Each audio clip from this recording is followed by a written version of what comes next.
आपल्या गावाला ना एक म्हण आहे माहितीये का तुम्हाला, धडाचे इगुड करणे. म्हणजे चांगली गोष्ट असेल त्याची वाट लावणे, तीच गोष्ट आज माझ्याकडून घडली माहितीये का. 2 तास झालं भांडी घासू की नको, घासू की नको, म्हणजे इतकं टेन्शन आलंय. नवऱ्याला काय सांगू, हे त्याच्यापेक्षा जास्त टेन्शन आलंय मला.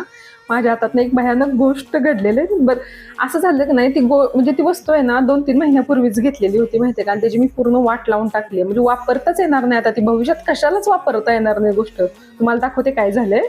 हा ना नॉनस्टिक तवा आहे आणि ह्याच्यावरती असे करपल्याचे जास्त डाग पडलेले होते. मग मग त्याला आपण स्क्रबरनं वगैरे घासू शकत नाही ना, जास्त घासलं तर चरे पडतात. म्हणून मी काय केलं माहितीये का, हे माझ्याकडे लिक्विड होतं, ते लिक्विड मी स्प्रे केलं. म्हणजे तेल वगैरे काढणारं असते ना लिक्विड, ते केलं. म्हणलं की पटकन होईल काम.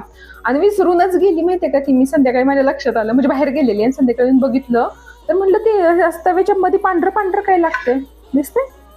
तर का नाही, हा नॉनस्टिक तवा का नाही पूर्ण जर्मलचा झालाय बरं का.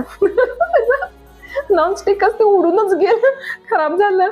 अहो 800-900चा 1000चा तरी असेलच हा तवा आरामात, माहिती का, चांगला जाड क्वालिटीचा. काय करायचं आता, मला टेन्शन